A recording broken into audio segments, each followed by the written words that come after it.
Hello everyone, a beautiful good morning, सुप्रभात and welcome back to my channel. I am पूजा। आज Sunday है और Sunday को हम हमेशा की तरह अपना रिवीजन करेंगे। आज हम इस वीकली करंट अफेयर्स के सेशन में डिस्कस करने वाले हैं पूरे वीक के 65 एमसीक्यूज।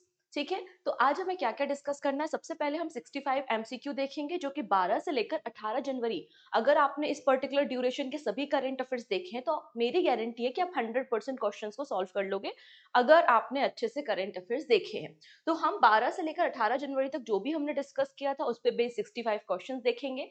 इसके बाद हम देखेंगे इस पूरे वीक के वन लाइनर्स, और वन लाइनर्स के बाद हम देखेंगे इस पूरे वीक में कौन कौन से इंपॉर्टेंट डेज थे।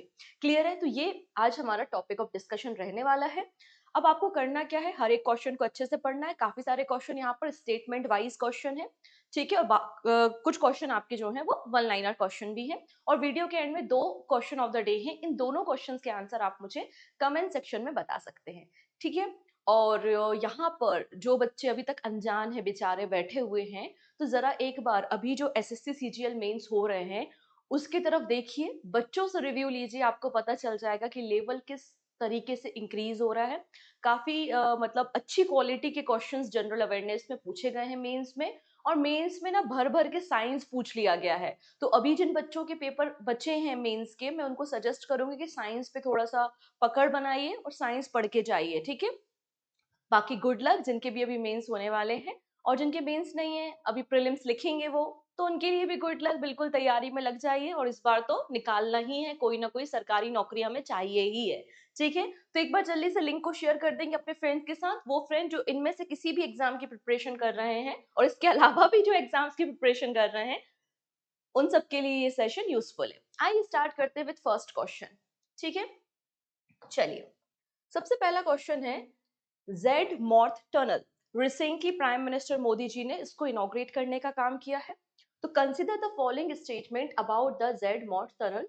इसके बारे में कुछ बातें लिखी हैं, आपको बस बताना है करेक्ट स्टेटमेंट कौन सा है, ठीक है। पहला है, it connects Gagangir and Sonamarg on the Srinagar Leh national highway, ठीक है। सेकेंड स्टेटमेंट है, इसका एल्टीट्यूड 8652 फीट पर है। It is longest tunnel in the Asia. और ये जो प्रोजेक्ट है इसकी शुरुआत 2015 में हुई थी under the national highway authority of India. कौन सा स्टेटमेंट यहाँ पर करेक्ट है? तो सबसे पहली बात मैंने आपको बताया था कि ये श्रीनगर से लेह को कनेक्ट करता है, और श्रीनगर लेह नेशनल हाईवे का का एक पार्ट है जो कि ऑल वेदर कनेक्टिविटी प्रोवाइड करेगा जब आप दो हिल स्टेशंस या दो ब्यूटीफुल प्लेसेस को विजिट करने जाएंगे, which is Gagangir and Sonamarg. This is true. Next statement भी बिल्कुल सही है। ये जो टनल बनाई गई है ये 8652 की फीट की हाइट पर बनाई गई है, लेकिन ये लॉन्गेस्ट टनल नहीं है एशिया की। This is not a longest tunnel. सिर्फ इसकी जो लेंथ है वो तो 6.5 किलोमीटर है, तो 6.5 किलोमीटर में ये लॉन्गेस्ट तो हो नहीं जाएगी। तो थर्ड स्टेटमेंट रॉन्ग है। इस प्रोजेक्ट की शुरुआत 2015 में हुई थी और एनएचएआई ने किया था। मतलब पहला, दूसरा और चौथा स्टेटमेंट करेक्ट है, बट तीसरा स्टेटमेंट आपको यहाँ पर इनकरेक्ट देखने को मिलेगा। क्लियर है? Option B. चलिए नेक्स्ट है, who was named the best javelin thrower of 2024 by the track and field news। तो ट्रैक एंड फील्ड के accordingly best javelin thrower star कौन बन चुके हैं? हमारे कंट्री के गोल्डन बॉय जिनका नाम है नीरज चोपड़ा, ठीक है। इन्होंने 2024 में 6 इंटरनेशनल टूर्नामेंट में पार्टिसिपेट किया था। साथ ही साथ पेरिस ओलंपिक्स में इन्होंने सिल्वर मेडल जीता था। इसलिए इन्हें ट्रैक एंड फील्ड न्यूज ने 2024 में बेस्ट जेवलिन थ्रोअर बनाया है। क्लियर है? डन। ऑप्शन नंबर बी बिल्कुल करेक्ट है। Next, identify the correct statement. अब यहाँ पे हम लोगों ने कुछ समय पहले एक न्यूक्लियर पावर प्लांट के ऊपर डिस्कशन किया था जिसका नाम है कुंदनकुलम न्यूक्लियर पावर प्लांट।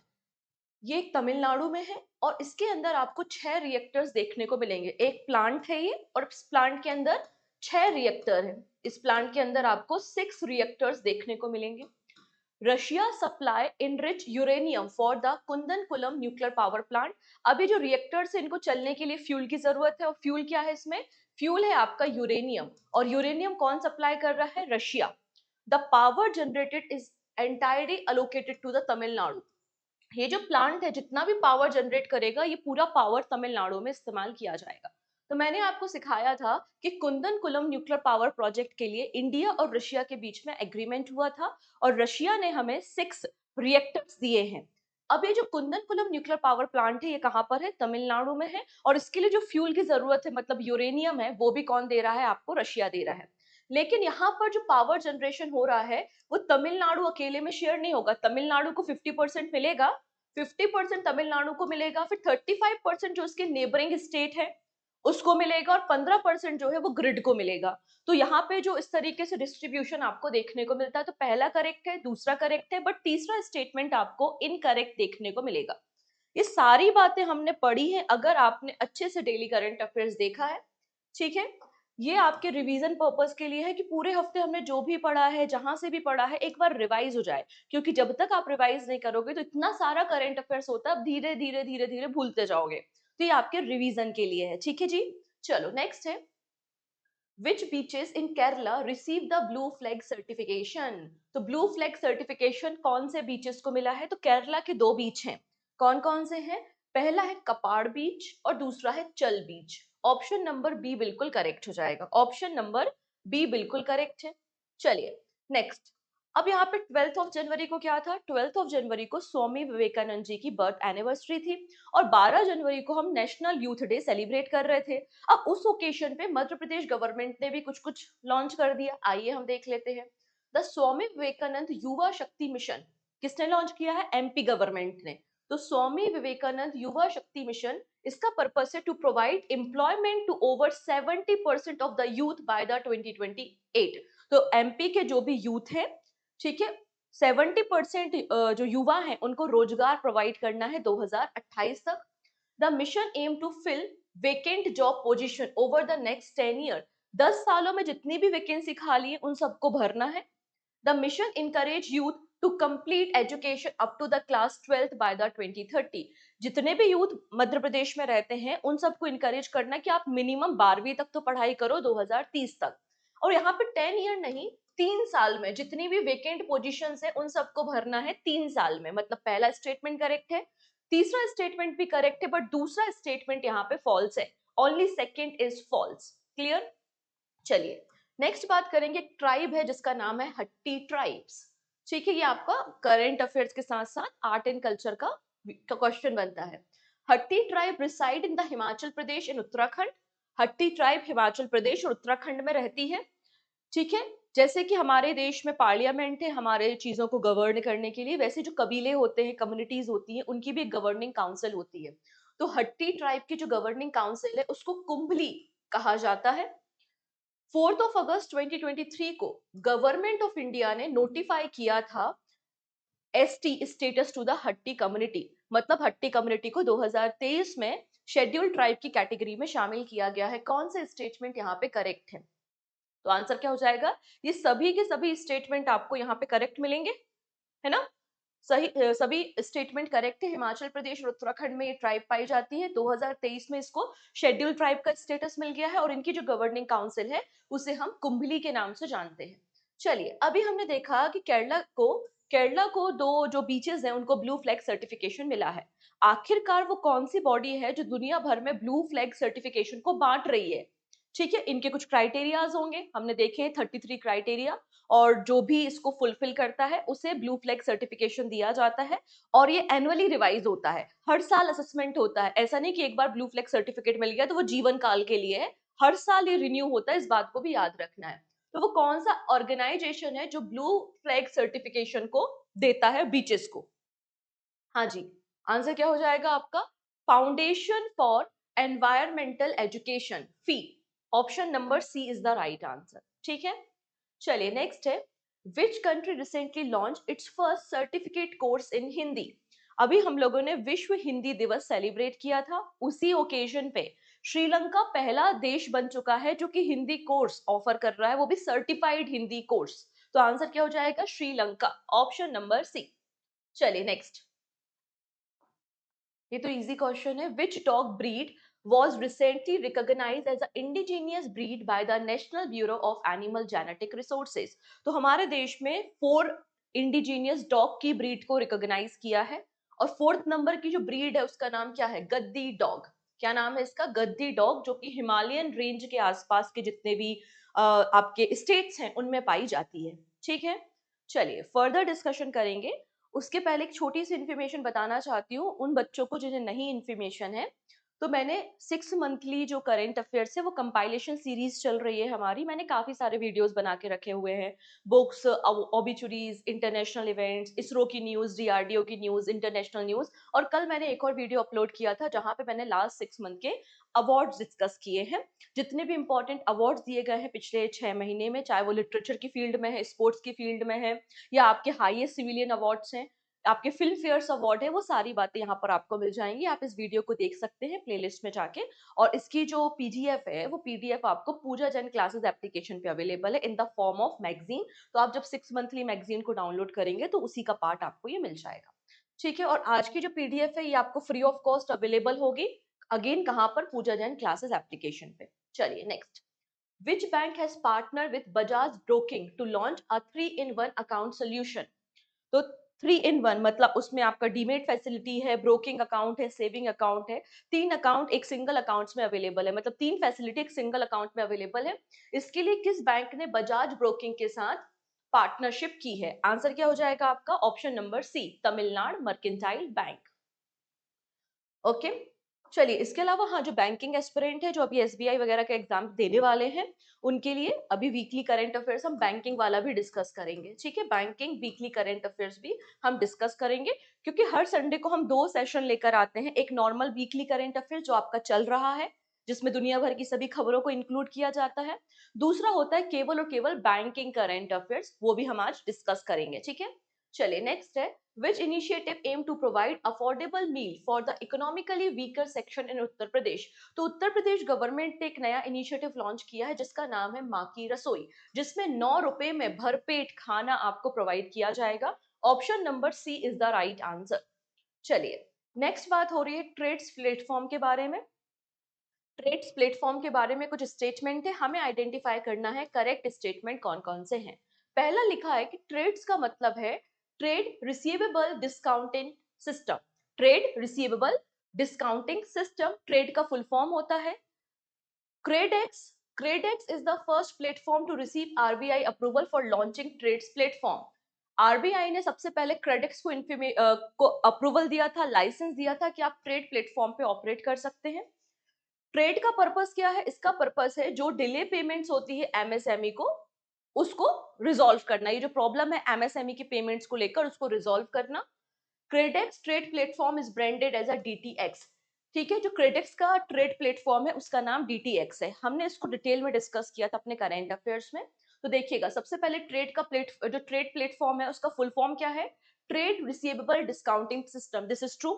अब यहाँ पे आरबीआई ने पहला प्लेटफॉर्म थोड़ी ना, ये आरबीआई का 5वां प्लेटफॉर्म है जिसको अप्रूवल दिया है, मतलब ये वाला स्टेटमेंट गलत है। बाकी स्टेटमेंट आपको बिल्कुल करेक्ट मिल जाएंगे।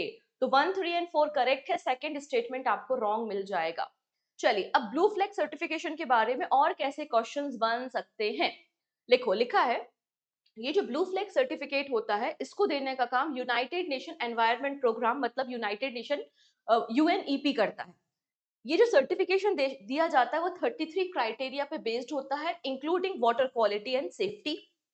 Spain has the highest number of blue flag sites in the world and Chandrabhaga beach was the first in Asia to receive this certification.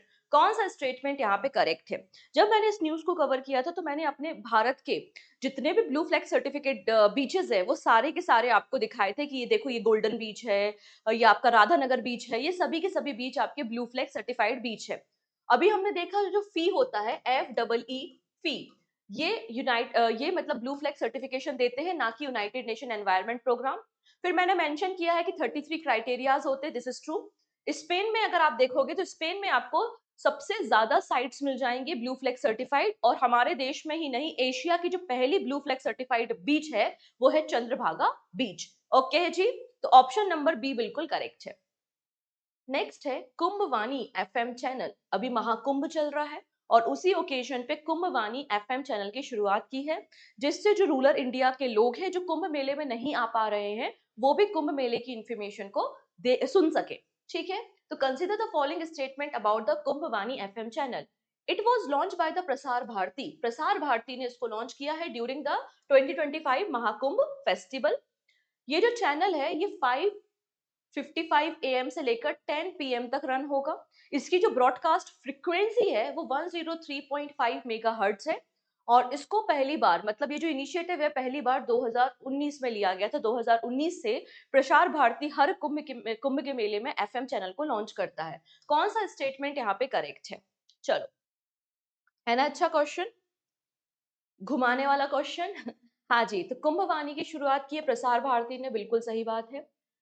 ठीक है, ये जो चैनल है ये आपका 5:55 AM से 10 PM तक चलेगा, कोई दिक्कत नहीं। इसकी जो फ्रीक्वेंसी वो 103.5 मेगाहर्ट्ज है, लेकिन ये पहली बार 2019 में लॉन्च नहीं हुआ था। ठीक है, 2019 के पहले अगर आप जाओगे तो 2000 आपको 16-17 में भी कुंभ हुआ था, तब भी आपका ये चैनल लॉन्च हुआ था। ठीक है, consider following statement regarding the inland waterway development council meeting. अभी कुछ समय पहले इनलैंड वाटरवे डेवलपमेंट काउंसिल की मीटिंग हुई थी, जिसको ministry of port shipping and waterway organise करते हैं और सर्वनंदा सोनोवाल यहाँ पर प्रेजेंट थे और कुछ अनाउंसमेंट की गई है कि किस तरीके से हमें अपने वाटरवेज को मैनेज करना है और उसके लिए फंडिंग भी अलॉट की गई है। उसी के बारे में कुछ स्टेटमेंट आपको मिल जाएंगे। तो इनलैंड वाटरवे डेवलपमेंट काउंसिल की मीटिंग को ऑर्गेनाइज किया गया था by the ministry of port shipping and waterways. Government ने अनाउंसमेंट किया है an investment of 50,000 crore rupees, 50,000 crore रुपए का इन्वेस्टमेंट होगा for the development of national waterway over the period of 5 years। ठीक है, इसका पर्पस क्या है? Aim to boost the inland waterway transport network in 21 state. The initiative focus सोलिली on enhancing the tourism potential of the waterway. इसका purpose केवल और केवल tourism को बढ़ावा देना है। कौन सा स्टेटमेंट यहाँ पर करेक्ट है? तो देखिएगा, सबसे पहले तो इनलैंड वाटरवे डेवलपमेंट काउंसिल की मीटिंग हुई, दिस इज ट्रू। आसाम में मीटिंग हुई थी। मीटिंग कहां पर हुई थी? आसाम राज्य में मीटिंग हुई थी और ministry of port shipping and waterways ने इसको ऑर्गेनाइज किया था। यहाँ पे गवर्नमेंट 50,000 करोड़ रुपए दे रही है नेशनल वाटरवे को तैयार करने के लिए, लेकिन हमारा पर्पस नेशनल वाटरवे को तैयार करने का केवल और केवल टूरिज्म नहीं है। हमें अपने कार्गो ट्रांसपोर्ट्स को बढ़ाना है। जो जीडीपी में कंट्रीब्यूशन है कार्गो का, उसको हमें रिड्यूस करना है कि ज्यादा खर्चा ना हो हमारे ट्रांसपोर्टेशन में। इसलिए हमारा मेन फोकस क्या है यहाँ पे? ट्रांसपोर्टेशन है, ना कि टूरिज्म। ओके जी, तो ऑप्शन नंबर 4 इनकरेक्ट है। नेक्स्ट है आइडेंटिफाई द फॉल्स स्टेटमेंट। गलत आपको बताना है स्टेटमेंट कौन सा है। आयुष्मान भारत प्रधानमंत्री जन आरोग्य योजना प्रोवाइड 5 लाख रुपीस पर family annually for health care. Odisha integrated PMJAY with its Gopabandhu Jan Arogya Yojana and Ayushman Bharat was launched in 2020। और ओडिशा जो है वो 34th नंबर का स्टेट बन चुका है जिसने इंप्लीमेंट कर रहा है आयुष्मान भारत स्कीम को। कौन सा स्टेटमेंट यहाँ पे रॉन्ग है? तो देखेंगे, पहला स्टेटमेंट जो है वो बिल्कुल आपका सही है। पहला स्टेटमेंट आपको बिल्कुल सही मिल जाएगा कि आयुष्मान भारत जो है उसमें 5 लाख रुपए पर फैमिली दिया जाता है आपके टर्सरी और आपके हेल्थ केयर फैसिलिटी के लिए। इसके अलावा जो उड़ीसा गवर्नमेंट है उन्होंने अपनी ऑलरेडी एग्जिस्टिंग गोपा बंधु जन आरोग्य योजना को इसके साथ इंटीग्रेट कर दिया और 34 नंबर का स्टेट बन चुका है। ठीक है, आयुष्मान भारत स्कीम की शुरुआत कब हुई थी? हाँ जी, बताएगा कोई? आयुष्मान भारत योजना की शुरुआत 2020 में तो नहीं हुई थी। कब हुई थी आयुष्मान भारत योजना की शुरुआत? हाँ जी, 2016 में कि 2018 में? ठीक है, आंसर करेंगे 2016 में या फिर 2018 में। कब शुरू हुआ है? क्योंकि ये स्कीम इतनी बार पड़ी है, जब भी मैं 6 मंथली कंपाइलेशन कराती हूँ ये स्कीम आ जाती है। रीजन हमेशा कुछ ना कुछ वजह से न्यूज में रहती है, जैसे कि जो सीनियर सिटीजन है उनकी फैमिली को भी एडिशनल 5 लाख रुपए देना हमने शुरू कर दिया है, राइट? तो हमेशा न्यूज में रहते हैं। तीसरा स्टेटमेंट रॉन्ग है, 2020 में ये स्कीम शुरू नहीं हुई है। चलिए नेक्स्ट बात करते हैं।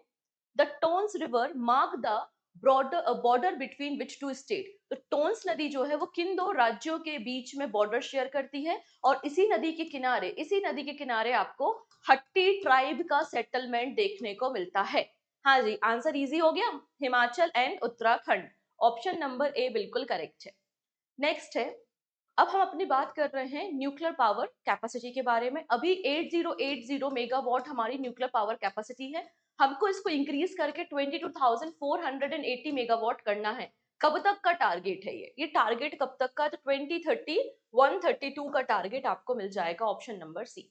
ओके, चलिए फर्दर डिस्कशन करने से पहले एक छोटी सी इन्फॉर्मेशन वापस से मैं देना चाहती हूँ। यहाँ पर देखिएगा, जब आप एप्लीकेशन पे विजिट करते हैं तो एप्लीकेशन पे आपको दिसंबर मंथ की जो मंथली मैगजीन है कैटेगरी वाइज विथ 100 एमसीक्यूज आपको मिल जाएगी। आप इस पीडीएफ को डाउनलोड भी कर सकते हैं और प्रिंट आउट भी निकाल सकते हैं। साथ ही साथ जो लोग अब करंट अफेयर्स पढ़ के रखे हुए हैं, रिवीजन करना है, तो 200 एमसीक्यू करंट अफेयर्स के प्लस वन लाइनर आपको यहाँ पर दिसंबर मंथ की मैगजीन में मिल जाएंगे। केवल 20 रुपए की मैगजीन है जिसमें 200 क्वेश्चन है और पूरे महीने के वन लाइनर्स हैं। तो आप इसको भी डाउनलोड कर सकते हैं पूजा जन क्लासेस एप्लीकेशन से। फर्दर कोई डाउट होता है तो आप मुझे टेलीग्राम पे मैसेज भी कर सकते हैं। ओके है जी, चलो जल्दी से एक बार लिंक को शेयर तो करना बनता ही है। नेक्स्ट है, which event marked the entry of India's art into the Golden Book of World Record? तो इंडिया की एंट्री हुई है golden book of world record में। कैसे हुई है? अभी 12 जनवरी को स्वामी विवेकानंद जी की जयंती थी और मध्य प्रदेश में स्वामी विवेकानंद जी का एक 3D इमेज तैयार किया गया है। 3D इमेज तैयार किया गया और ये जो largest 3D rangoli in the world से बनाया गया है। Largest rangoli depicting Swami Vivekananda, option number A बिल्कुल करेक्ट हो जाएगा। कहां पर? एमपी में, ठीक है। Under the Telangana government Indira Mahila Shakti scheme, how much solar power capacity is targeting for installation? अब यहाँ पे जो इंदिरा महिला शक्ति स्कीम है वो तेलंगाना गवर्नमेंट की है। इस स्कीम के अंदर जो सेल्फ हेल्प ग्रुप्स है उसकी जो महिलाएं हैं उनको ट्रेनिंग प्रोवाइड की जा रही है और ये जो सेल्फ हेल्प ग्रुप है वो एक सोलर पावर प्लांट को इंस्टॉल करने में हेल्प करेंगे और टारगेट है 1000 मेगावाट का। कितना है target? 1000 megawatt, option number C. Next है, ये तो आपको पता चल ही चुका है कि what is the total install capacity of operational nuclear reactor.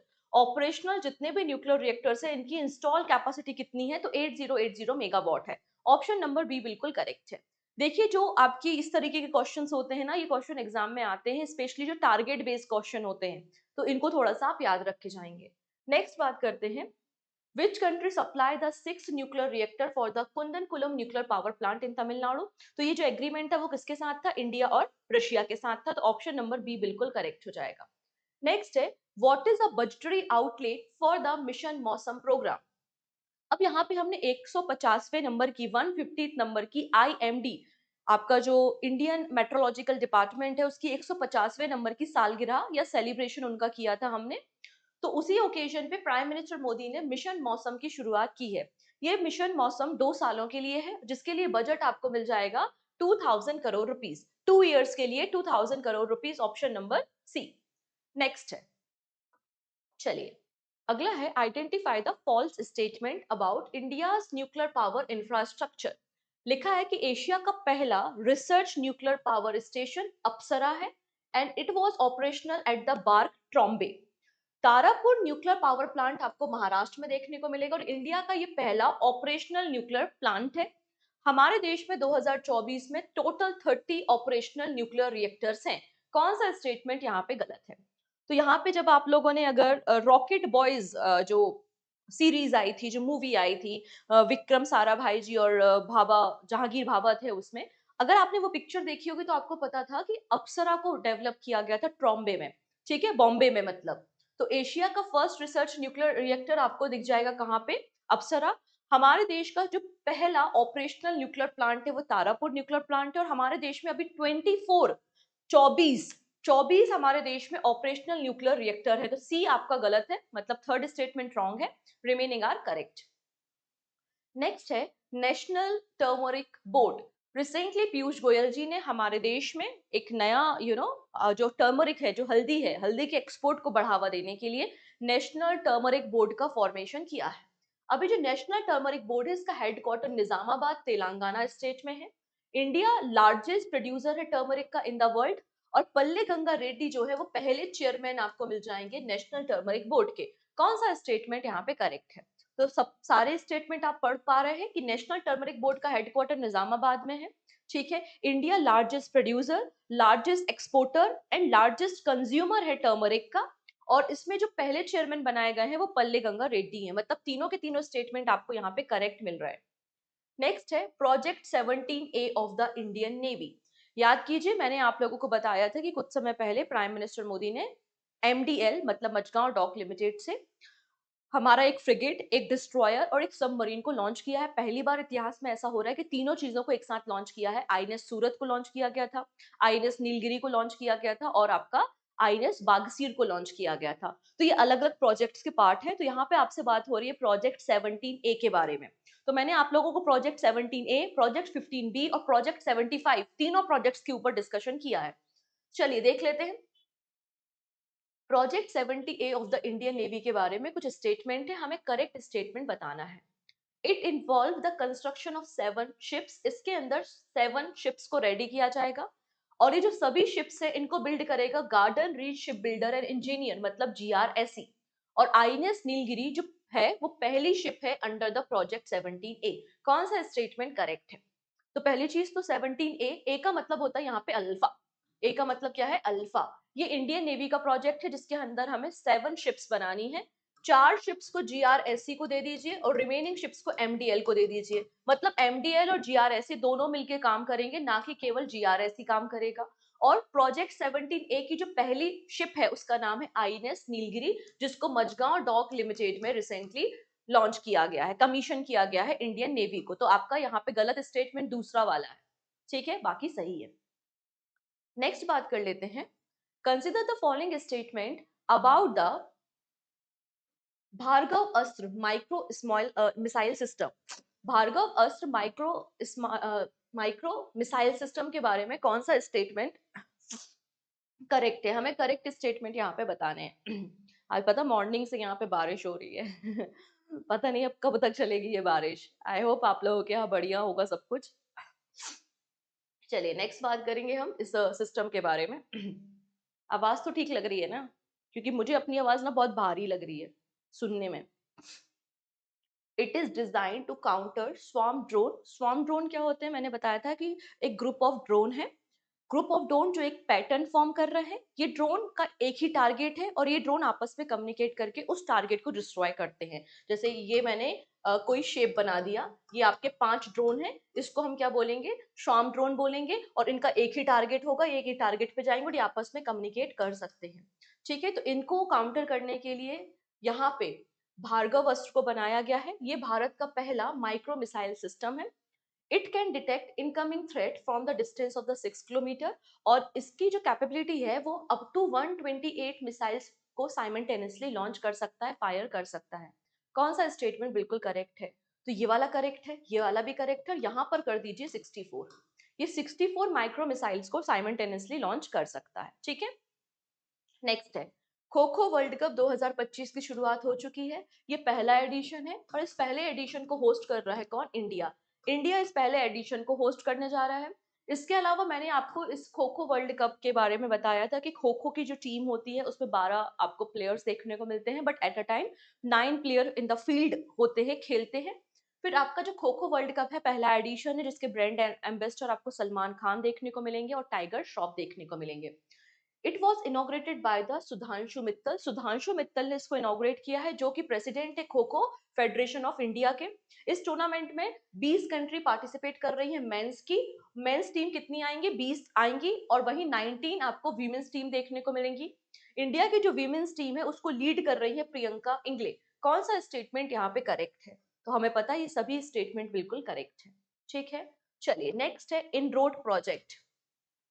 अब इनरोड प्रोजेक्ट के बारे में अगर हम सबसे पहले कुछ बेसिक आपको बता दें, यहाँ पर देखने में ऐसा लगता है कि रोड से संबंधित कोई प्रोजेक्ट है, लेकिन ये हमारी रबर प्रोजेक्ट है। हमें जो नेचुरल रबर है उसकी फार्मिंग को बढ़ावा देना है, बूस्ट करना है, इसलिए इस प्रोजेक्ट को लॉन्च किया गया है।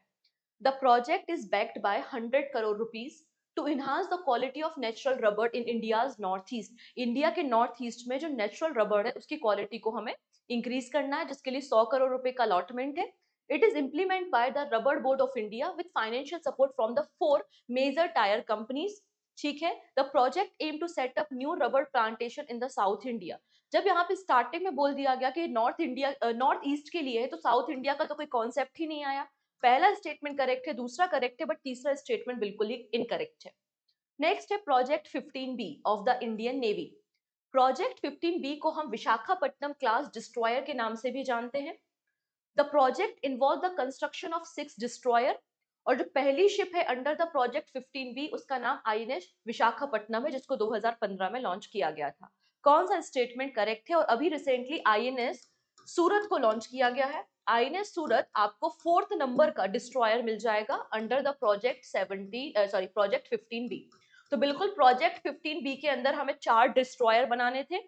इस क्लास को हम विशाखापट्टनम क्लास डिस्ट्रॉयर भी कहते हैं, क्योंकि पहला जो शिप है वो विशाखापट्टनम है। रिसेंटली 4थे नंबर का और फाइनल लास्ट डिस्ट्रॉयर लॉन्च हुआ है, कहां पर? अगेन एमडीएल में लॉन्च हुआ है, जिसका नाम है आईएनएस सूरत। ठीक है, डन इतनी चीजें। तो यहाँ पे आपका पहला स्टेटमेंट सही है, तीसरा सही है। यहाँ पे 6 डिस्ट्रॉयर नहीं बनाने, हमें केवल 4 डिस्ट्रॉयर बनाने थे और चारों बन चुके हैं। ठीक है, नेक्स्ट बात करेंगे इंडियन नेवी के प्रोजेक्ट 75 के बारे में। प्रोजेक्ट 75 ये आपका एक सबमरीन प्रोजेक्ट है। तो project 75 aim to build 6 diesel electric submarine. The submarine are being construct with technology transfer from the French defence company. France की टेक्नोलॉजी को हमने लिया है, जिसके बाद हम अपनी सबमरीन्स को बना रहे हैं। INS Calvary is the first submarine launch under this project. बिल्कुल, अभी यहाँ पे ना आईएनएस बागसीर को लॉन्च किया है, और आईएनएस जो बागसीर है वो 6वें नंबर की एंड फाइनल आपको सबमरीन देखने को मिल जाएगी। मतलब ये सभी स्टेटमेंट एकदम करेक्ट है। नेक्स्ट है, consider the following statement about the Bharat clean tech manufacturing platform. ठीक है, यहाँ पे पीयूष गोयल जी ने इस प्लेटफॉर्म को लॉन्च किया है। ठीक है, मतलब ये वाला स्टेटमेंट तो पहले ही गलत हो गया। It was unveiled by the union minister Nirmala Sitharaman. गलत है, पीयूष गोयल ने लॉन्च किया है। ठीक है, तो Bharat clean tech manufacturing platform. अब भारत को हमें क्लीन टेक मतलब क्लीन एनर्जी के डायरेक्शन में टेक्नोलॉजी में काम करना, जिसमें हमारा पर्पस है वैल्यू चेन बनाना in solar, wind, hydrogen and battery storage sector में। This is true. हमारा टारगेट है कि हमें 500 गीगावाट क्लीन एनर्जी प्रोड्यूस करनी है बाय द 2030। ठीक है, तो पहला स्टेटमेंट करेक्ट है, तीसरा स्टेटमेंट करेक्ट है, बट दूसरा स्टेटमेंट आपका रॉन्ग हो जाएगा। नेक्स्ट है, who was appointed as the chairman of Athletics Federation of India, athlete commission. तो अभी रिसेंटली अंजू बॉबी जॉर्ज को कमीशन का चेयरमैन बनाया है, और इस कमीशन के पार्ट आपको नीरज चोपड़ा भी देखने को मिलेंगे। तो correct answer is option number C. What target has the Indian government set for the turmeric export by the 2030? अब यहाँ पे हमने टर्मरिक बोर्ड तो बना दिया। अब हमारा टारगेट क्या है, कितनी हल्दी को हमें एक्सपोर्ट करना है? तो हमारा टारगेट यहाँ पर हो जाएगा 8,000 करोड़ रुपए का, ऑप्शन नंबर डी। नेक्स्ट है, who has been appointed as the new project director of the geosynchronous satellite launching vehicle MK3, जिसको हम GSLV MK3 या फिर LVM3 के नाम से भी जानते हैं। इस प्रोजेक्ट के प्रोजेक्ट डायरेक्टर कौन है? तो रिसेंटली अपॉइंटमेंट हुई है और उनका नाम है Victor Joseph T. Option number A बिल्कुल करेक्ट है। Which notice was introduced by the Interpol to track and retrieve criminally obtained asset? तो जो भी क्रिमिनल्स के असेट्स हैं उनकी इंफॉर्मेशन के लिए रिसेंटली कौन सा नोटिस पहली बार लॉन्च किया है ऑन द पायलट बेसिस, जिसमें 52 कंट्रीज का कंट्रीब्यूशन है। वन ऑफ द देम कौन है? इंडिया है। So correct answer is silver notice. Where was the first astronomical observatory of Eastern India inaugurated? Eastern India की पहली ऑब्जर्वेटरी कहां पर इनॉग्रेट की गई है? इसका नाम है पुरुलिया डिस्ट्रिक्ट ऑफ वेस्ट बंगाल। क्या नाम है? Purulia district of West Bengal. ये भारत की 6वें नंबर की ऑब्जर्वेटरी है, बट ईस्टर्न इंडिया की ये पहले नंबर की ऑब्जर्वेटरी है। सत्येंद्र नाथ बोस जी के नाम पर इस ऑब्जर्वेटरी का नाम रखा गया है। ऑप्शन नंबर सी बिल्कुल करेक्ट हो जाएगा। Which country will host the ICC Under-19 Women's T20 World Cup 2025? ये ICC Under-19 Women's T20 world cup का सेकेंड एडिशन है। इसका जो पहला एडिशन हुआ था उसमें जीता कौन था? इंडिया जीता था। ये सेकेंड एडिशन है जो होस्ट कर रहा है मलेशिया। नेक्स्ट है, when is the 8th pay commission for central government employ expected to be implemented? तो यहाँ पे 8th पे कमीशन को फॉर्म करने के लिए अप्रूवल आ चुका है सेंट्रल गवर्नमेंट से। अब ये कब से फोर्स में आएगा? तो अभी हमारे देश में 7th पे कमीशन काम कर रहा है। 7th पे कमीशन जो है वो 2016 से काम करना शुरू किया है, और हर 10 सालों में 10 जो आपका 10 इयर्स होते हैं उसमें पे कमीशन बनता है। तो 2016 से 7वां पे कमीशन काम कर रहा है, और 31st ऑफ दिसंबर 2025 तक काम करेगा। मतलब 2026 से कौन आ जाएगा? 8th पे कमीशन आ जाएगा। Option number C. What is the name of India's first private satellite constellation launched by the Pixel? तो पिक्सेल ने इंडिया का पहला प्राइवेट सैटेलाइट कॉन्स्टलेशन लॉन्च किया, जिसके अंदर 6 सैटेलाइट को लॉन्च किया जाएगा 550 किलोमीटर की हाइट पर। ठीक है, जिसका नाम क्या है, firefly. Option number B बिल्कुल करेक्ट है। What is the name of Blue Origin first orbital rocket? तो Blue Origin जो कि जेफ बेजोस की कंपनी का नाम है, इन्होंने अपना पहला ऑर्बिटल रॉकेट लॉन्च किया है जिसका नाम है New Glenn. Option number C बिल्कुल करेक्ट है। Who has Singapore conferred its honorary citizenship upon for enhancing Singapore Indian relation? तो सिंगापुर और इंडिया के रिलेशन को इन्हांस करने के लिए ऑनरी सिटीजनशिप किसको दी है? तो ये दी है तरुण दास को। तरुण दास कौन है? फॉर्मर डायरेक्टर है कॉन्फेडरेशन ऑफ इंडियन इंडस्ट्री, मतलब CII के। ओके, ऑप्शन नंबर ए बिल्कुल करेक्ट है। Next है, which Indian state has announced 20,000 rupees pension for individual imprisoned during the 1975 to 1977 emergency? 1975 से 1977 के बीच में जो इमरजेंसी लगाई गई थी इंदिरा गांधी जी के समय पे, उसमें काफी सारे लोगों को डिटेन किया गया था, जेल में डाला गया था। तो जो लोग भी सर्वाइवल है, जो भी अभी जीवित थे 1 जनवरी 2025 की कंडीशन में, उनको 20,000 रुपए मंथली पेंशन कौन देने वाला है? आंसर हो जाएगा Orissa government. Option number C. Next है, chairman and managing director of BSNL. BSNL के सीएमडी कौन बन गए हैं? तो बीएसएनएल के सीएमडी आपको मिल जाएंगे Robert J Ravi. Option number B. ठीक है, डन। चलो next. Who is the chairman of reconstituted atomic energy commission? अब जो एटॉमिक एनर्जी कमीशन के चेयरमैन है उनका नाम क्या है? अजीत कुमार मोहंती इनका नाम है, अजीत कुमार मोहंती। और यहाँ इस कमीशन में एक और मेंबर है जिनका नाम है टीवी सोमनाथन, जो कि हमारे कैबिनेट सेक्रेटरी हैं। एक और व्यक्ति जिनका नाम है मनोज गोबिल, जो कि हमारे एक्सपेंडिचर सेक्रेटरी हैं, और ये भी इस कमीशन के मेंबर है। टोटल इस कमीशन में 9 मेंबर हैं और उसके चेयरमैन कौन है? आपके अजीत कुमार मोहंती है। Option number C. Which century in Assam has been approved for oil and gas exploration? कौन सी सेंचुरी है जिसको आसाम राज्य में अप्रूवल मिला है ऑयल एंड गैस के एक्सप्लोरेशन के लिए? हाँ जी, आंसर क्या हो जाएगा आपका? Hollong Apar gibbon wildlife sanctuary in Assam, Jorhat district. Option number C. चलिए अगला है, who has been reappointed as the chairman of PM museum and library society? PM museum and library society के चेयरमैन किसे बनाया गया है? नृपेंद्र मिश्रा को बनाया गया है। अब यहाँ पे जो PM museum and library society है, पहले इसका नाम नेहरू मेमोरियल या नेहरू म्यूजियम था। नेहरू म्यूजियम 1966 में बना था, बाद में हमने इसका नाम चेंज करके prime minister museum and library society कर दिया। इसके जो प्रेसिडेंट होते हैं वो प्राइम मिनिस्टर होते हैं और इसके जो वाइस चेयरमैन है वो डिफेंस मिनिस्टर है। ठीक है, ऑप्शन नंबर सी बिल्कुल करेक्ट है। What environmental initiative has been launched during the Mahakumbh 2025? तो ग्रीन एक इनिशिएटिव लॉन्च किया है कि one plate one bag campaign. Correct answer is option number B. What type of leave is central government employee eligible for if they donate organ? अगर कोई भी central government employ अगर अपने organ को donate करता है तो उसको कितना डेज का लीव मिलेगा? आंसर हो जाएगा 42 दिन, 42 days. Option number B is the right answer. Which wildlife sanctuary in Himachal Pradesh has been designated as a eco sensitive zone? अब हिमाचल प्रदेश की एक कोई वाइल्ड लाइफ सेंचुरी है जिसको इको सेंसिटिव जोन डिक्लेयर किया है। कल मैंने आप लोगों को इको सेंसिटिव जोन के बारे में बताया था कि 2011 के नोटिफिकेशन के अकॉर्डिंगली इको सेंसिटिव जोन एक आपका शॉक एब्जॉर्बर जोन होता है। कोई भी वाइल्ड लाइफ सेंचुरी है या कोई भी आपका नेशनल पार्क है, उसका जो 10 किलोमीटर का रेडियस होता है उसे इको फ्रिजाइल या इको सेंसिटिव जोन डिक्लेयर किया जाता है। तो करेक्ट आंसर हो जाएगा आपका Shikhari Devi wildlife sanctuary. Option number A बिल्कुल करेक्ट है। Which country lead the QS World Future Skill Index in the Future of Work Indicator? तो QS world future skill index को पब्लिश किया गया है और फ्यूचर ऑफ वर्क इंडिकेटर में USA top पर है, सेकंड नंबर पे है इंडिया। ठीक है, किस कैटेगरी में? फ्यूचर ऑफ वर्क कैटेगरी में। Option number C. Who has been appointed as the new secretary of higher education as per the document? तो यहाँ पे हमारे जो डिपार्टमेंट ऑफ हायर एजुकेशन है उस पे सेक्रेटरी किसे बनाया गया है? विनीत जोशी को। नेक्स्ट है, which of the following statement about the western ghat are true? Western ghat के बारे में कौन सा स्टेटमेंट करेक्ट है? Western ghat are a biodiversity hotspot. बिल्कुल सही बात है, यहाँ पे आपको बायोडाइवर्सिटी बहुत ज्यादा देखने को मिलती है, इसलिए इसे यूनेस्को वर्ल्ड हेरिटेज साइट हमने डिक्लेयर किया हुआ है। वेस्टर्न घाट जो है वो महाराष्ट्र, केरला, कर्नाटका और तमिलनाडु तक फैला हुआ है। वेस्टर्न घाट में 300 से ज्यादा फ्रेश वाटर फिश स्पीसीज आपको देखने को मिलती हैं और वेस्टर्न घाट का जो क्लाइमेट है वो डेजर्ट क्लाइमेट आपको देखने को मिल जाएगा। तो देखिए बेटा, यहाँ पे डेजर्ट क्लाइमेट तो बिल्कुल भी नहीं है, यहाँ पे अच्छी खासी बारिश होती है। तो यहाँ पे करेक्ट आंसर जाएगा 1, 2 एंड 3। नेक्स्ट है, which of the following statement about ISRO's new launch pad are accurate? अब इसरो ने अपना तीसरे नंबर का लॉन्च पैड लॉन्च किया है। Third launch pad will be located at the Satish Dhawan space centre. तो तीसरे नंबर का जो लॉन्चिंग पैड है वो कहाँ पर होगा? सतीश धवन स्पेस सेंटर पे होगा।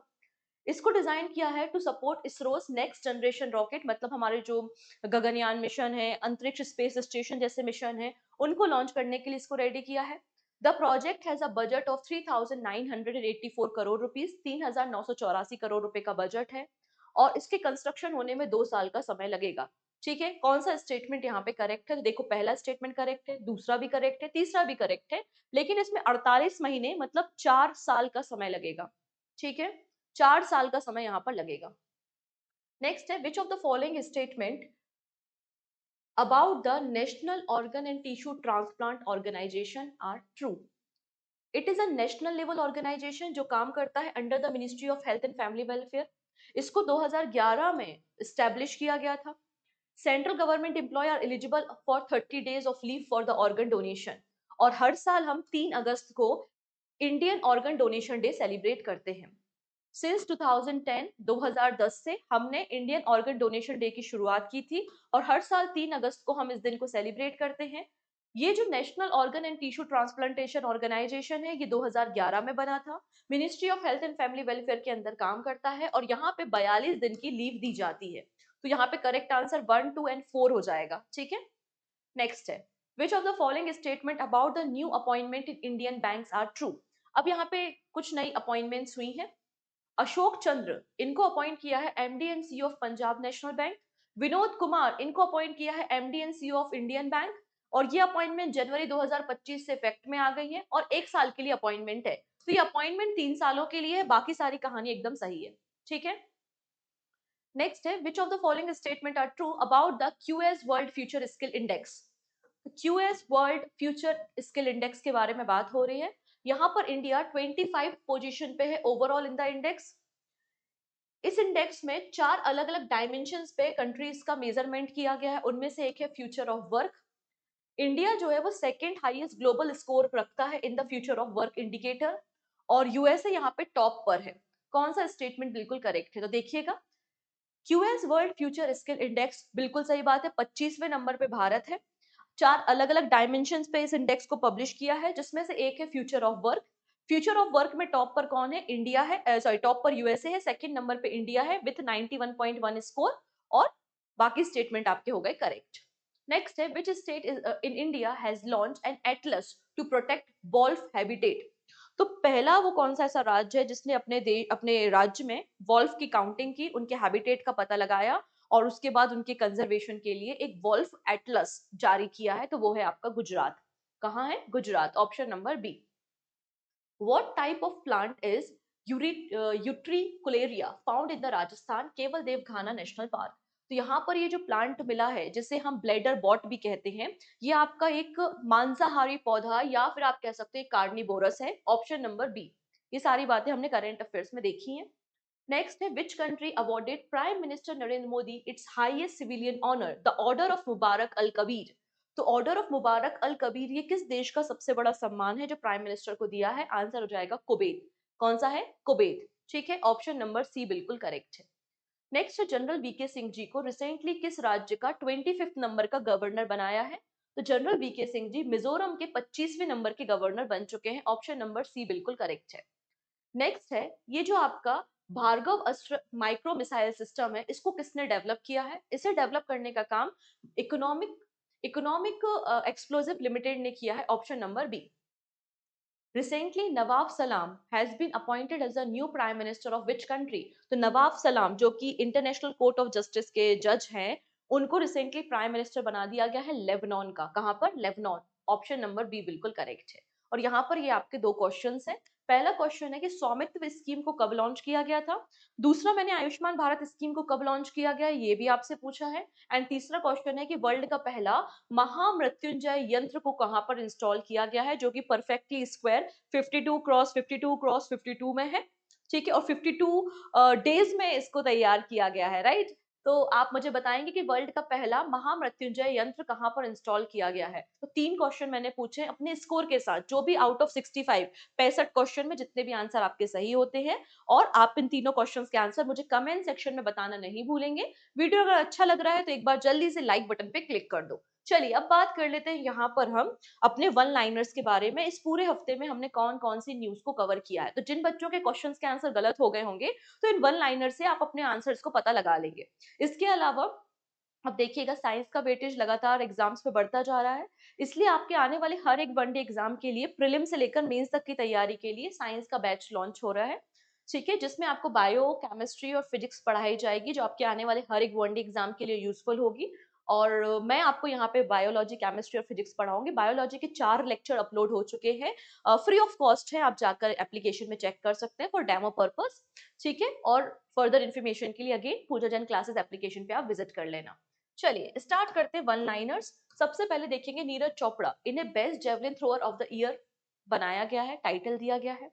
फिर केरला के कपाट एंड चल बीच को, कपाल बीच आपको कोझिकोड में मिल जाएगा, चल बीच आपको कन्नूर में मिल जाएगा, इन्हें ब्लू फ्लैग सर्टिफिकेशन दिया गया है। श्रीलंका ने पहला सर्टिफिकेट कोर्स हिंदी में लॉन्च किया है। फिर हमने देखा था जेड मॉड टनल के बारे में, इसको इनॉग्रेट किया गया है, जो कि गगन गगनगिर और सोनमर्ग को कनेक्ट करेगी और ऑल वेदर कनेक्टिविटी प्रोवाइड करेगी। फिर Bajaj broking and Tamil Nadu mercantile bank ने पार्टनरशिप की और दोनों मिलकर 3 in 1 अकाउंट सोल्यूशन प्रोवाइड कर रहे हैं। नेक्स्ट है डीआरडीओ। डीआरडीओ ने हमारे जो आर्मी पर्सनल्स हैं उनके लिए हिम कवच बनाया है, जो -20 डिग्री सेल्सियस से, सॉरी +20 डिग्री सेल्सियस से -60 डिग्री सेल्सियस तक में ऑपरेट होने में कैपेबल है। कुंभवानी एफएम चैनल को रिसेंटली लॉन्च किया गया है। कुंभ मेले में 103.5 मेगाहर्ट्ज इसकी आपकी फ्रीक्वेंसी देखने को मिल जाएगी। उत्तर प्रदेश गवर्नमेंट ने माँ की रसोई इनिशिएटिव लॉन्च किया है, जिसमें 9 रुपीज में कम्युनिटी को पूरा मील प्रोवाइड किया जाएगा। फिर क्रेडेक्स को आरबीआई का अप्रूवल मिला है, क्रेडेक्स जो आपके ट्रेड्स प्लेटफॉर्म है उसको ऑपरेट करने के लिए। और क्रेडेक्स जो क्रेडेक्स का ट्रेड प्लेटफॉर्म है वो कौन सा है? डीटीएक्स है। फिर इंडिया जो है वो 50,000 करोड़ रुपए इन्वेस्टमेंट कर रहा है नेशनल वाटरवेज में। ठीक है, जो हमने अभी देखा था। नेक्स्ट बात करते हैं, साउथ इंडिया की पहली infectious disease research lab open की गई है Bangalore medical college and research institute में। फिर स्विगी ने एक नया फीचर लॉन्च किया है जिसका नाम है स्नैक, जिसमें 15 मिनट्स में फूड डिलीवरी की जाएगी। फिर गद्दी जो डॉग है उसको इंडिजीनियस ब्रीड डिक्लेयर किया गया है रिसेंटली। नेक्स्ट है, अब हमने कुछ नहीं, बहुत सारे एक्चुअली फेस्टिवल हमने सेलिब्रेट किए हैं, जिनमें से एक है लोहरी फेस्टिवल, जो कि पंजाब और जम्मू में मनाया जाता। 13 जनवरी को मनाया गया। उसके बाद 14 जनवरी को मकर संक्रांति मनाई गई, जो अलग अलग देशों, अलग अलग एरियाज में, अलग अलग स्टेट में अलग अलग नामों से जानी जाती है। जैसे कि तमिलनाडु में हम इसको पोंगल के नाम से जानते हैं, वैसे ही यहाँ पे बोला है माघ बिहू कहाँ पे मनाया जाता है? आसाम राज्य में मनाया जाता है। हट्टी ट्राइब आपको हिमाचल प्रदेश में देखने को मिल जाएगी, और इसको शेड्यूल ट्राइब का स्टेटस मिला है 2023 में। रिसेंटली इन्होंने अपना सबसे बड़ा त्योहार, जिसका नाम है बोडा त्योहार फेस्टिवल, सेलिब्रेट किया है। तो बोडा त्योहार फेस्टिवल किसका है? हट्टी ट्राइब का है। ठीक है, चलिए नेक्स्ट है, इंडियन मेट्रोलॉजिकल डिपार्टमेंट की रिसेंटली 150th एनिवर्सरी सेलिब्रेट की, और इस ओकेजन पे मिशन मौसम की शुरुआत की है, जिसके लिए 2000 करोड़ रुपए यहाँ पे अलॉटमेंट किए गए हैं। ठीक है, फिर उड़ीसा स्टेट जो है वो 34th नंबर का स्टेट बन चुका है, जिसने आयुष्मान भारत प्रधानमंत्री जन आरोग्य योजना को ज्वाइन कर लिया है। फिर स्वामी विवेकानंद युवा शक्ति मिशन मध्य प्रदेश ने लॉन्च किया है, जिसके अंदर 70% यूथ को 2028 तक जॉब दी जाएगी। ठीक है, ये इनका टारगेट है। नेक्स्ट बात करेंगे, तेलंगाना गवर्नमेंट सेटअप कर रहा है 1000 megawatt solar power through the self help group under the Indira Mahila Shakti scheme. फिर रशिया ने 6 नंबर का न्यूक्लियर रिएक्टर इंडिया को ट्रांसफर कर दिया है for Kudankulam nuclear power plant in the Tamil Nadu. अभी हमारे देश की जो टोटल इंस्टॉल कैपेसिटी है वो 8080 मेगावाट है, और हमारा टारगेट है 22,480 22,480 megawatt nuclear power electricity produce करना 2031-32 तक। नेक्स्ट है, 28 conference of speaker and presiding officer of parliament Commonwealth countries की जो ये मीटिंग होगी 2026 में, इसको होस्ट करेगा इंडिया। नेक्स्ट है, first astronomical observatory eastern India में स्टैब्लिश की गई है वेस्ट बंगाल में। फिर पीयूष गोयल जी ने रिसेंटली नेशनल टर्मरिक बोर्ड को लॉन्च किया है, जिसका हेडक्वार्टर निजामाबाद में है। प्राइम मिनिस्टर मोदी ने आईएनएस सूरत, आईएनएस नीलगिरी और आईएनएस बागसीर को इंडियन नेवी में कमीशन करने का काम किया है। इंडिया ने सक्सेसफुली अपना पहला Bhargava Astra micro missile system को टेस्ट कर लिया है। फिर आईडीबीआई बैंक ने चिरंजीवी सुपर सीनियर जो एफडी स्कीम उसको लॉन्च किया है, जिसमें आपको 8.5% इंटरेस्ट रेट देखने को मिल जाएगा। बैंक ऑफ बड़ौदा ने recently AI driven banking services provide की हैं महाकुंभ मेले में, जिसमें 2 ब्रांचेस एस्टेब्लिश की गई हैं महाकुंभ मेले में, जो कि फॉरेक्स रिजर्व भी, मतलब जो फॉरेक्स भी प्रोवाइड करेंगी, साथ ही साथ एटीएम और वेंडिंग मशीन भी आपको देखने को मिल जाएगी। क्लियर है? चलो नेक्स्ट बात करेंगे।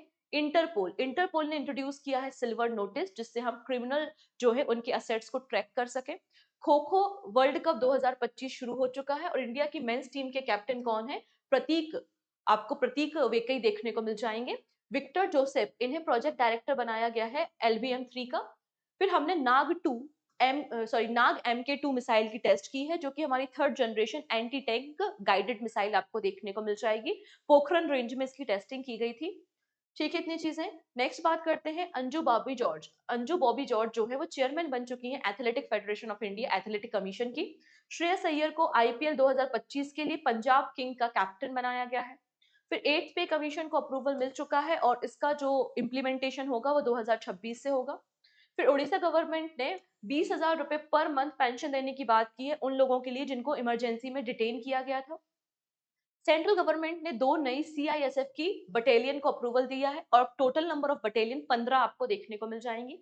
फिर सेंट्रल गवर्नमेंट ने एटॉमिक एनर्जी कमीशन को रिकॉन्स्टिट्यूट किया है, जिसके चेयरमैन आपको अजीत कुमार मोहंती देखने को मिल जाएंगे। ठीक है, नेक्स्ट बात करते हैं पिक्सल। इंडिया का पहला प्राइवेट सैटेलाइट कॉन्स्टलेशन है जिसका नाम है फायरफ्लाई, इसको लॉन्च किया गया है। नेक्स्ट आता है दिगंतरा। दिगंतरा आपका बैंगलोर बेस्ड एक स्पेस स्टार्टअप है और इसने वर्ल्ड का पहला स्पेस ऑब्जेक्ट ट्रैकिंग सैटेलाइट जिसका नाम है एस्कॉट, इसको लॉन्च किया है।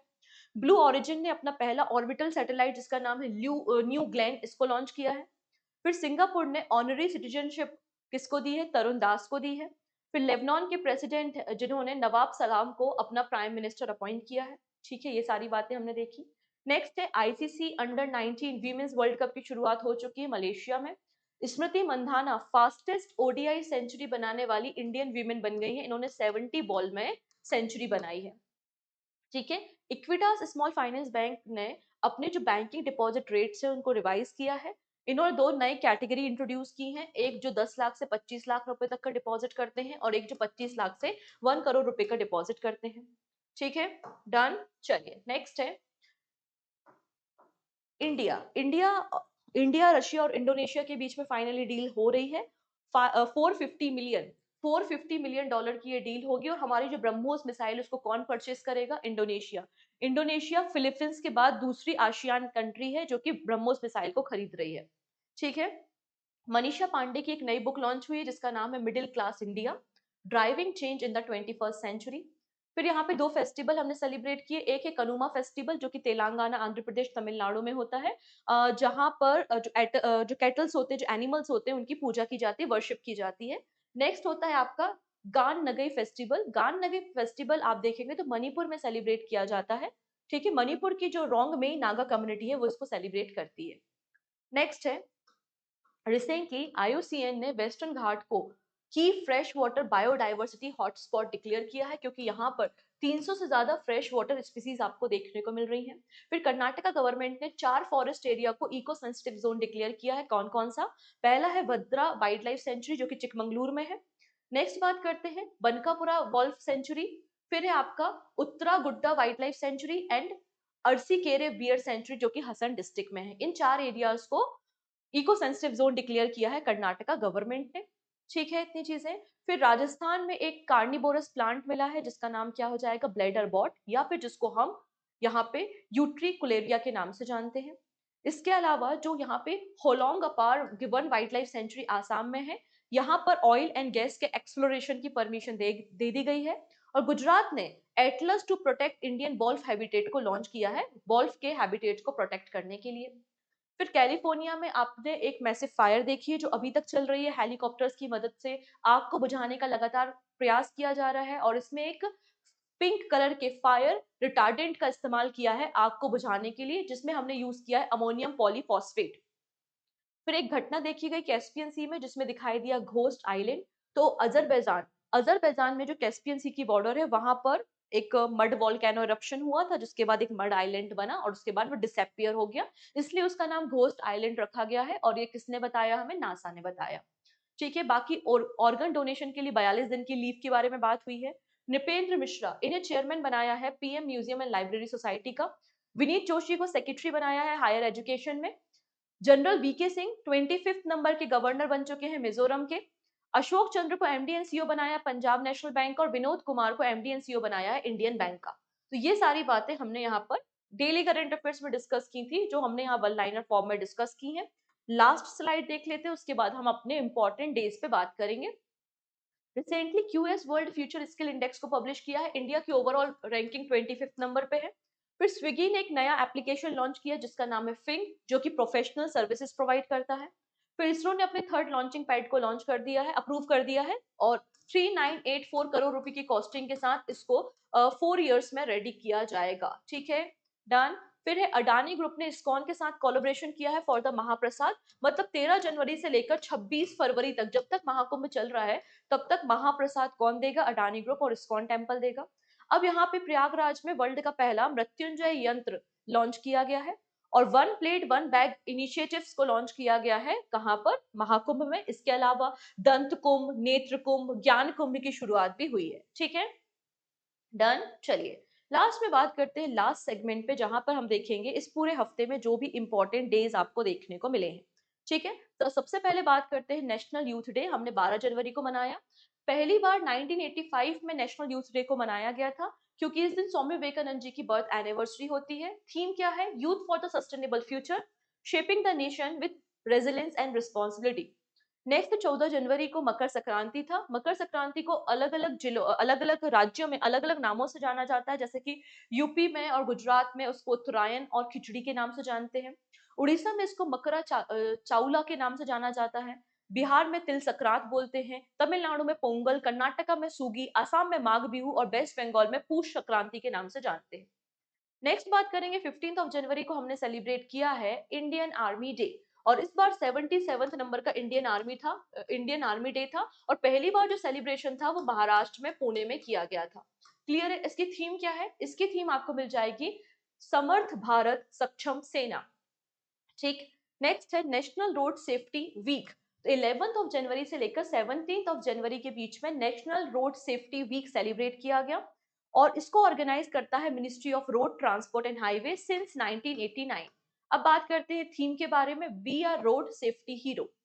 नेक्स्ट है 16 जनवरी को नेशनल स्टार्टअप डे सेलिब्रेट किया। एक्चुअली 16 जनवरी को 2016 में स्टार्टअप इंडिया इनिशिएटिव की शुरुआत हुई थी, जिसके 9 साल कंप्लीट हो गए हैं। नेशनल स्टार्टअप डे की शुरुआत 2022 में की गई है, और इंडिया स्टार्टअप के मामले में वर्ल्ड में तीसरे नंबर पे आता है, यूएसए एंड चाइना के बाद। क्लियर है? तो ये थे हमारे पूरे हफ्ते के important days, important current affairs और इंपॉर्टेंट एमसीक्यू। आई होप आपने सेशन को एंजॉय किया होगा। ठीक है, तो मिलते हैं नेक्स्ट वीडियो में। बाकी सारी बातें हम नेक्स्ट वीडियो में डिस्कस करेंगे। Take care and bye bye. और जाते जाते लिंक को शेयर करना नहीं भूलेंगे। ठीक है।